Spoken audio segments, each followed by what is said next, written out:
Hello guys, welcome back to the channel. In today's video, I'm going to teach you how to fix technical SEO in your Wix website.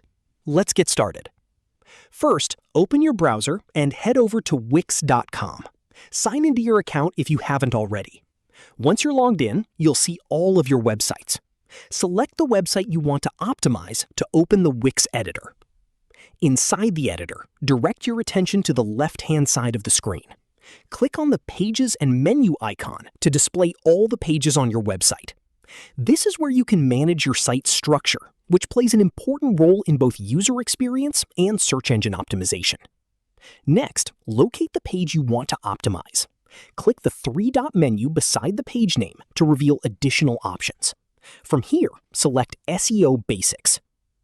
Inside the SEO Basics section, make sure your page title and meta description are completed with clear, relevant keywords that describe your content. You should also review the page URL and ensure it is short, descriptive, and easy to understand. And that's it. You've successfully learned how to fix technical SEO in your Wix website. If you like my video, subscribe to my channel. Thanks for watching, and I'll see you in the next one.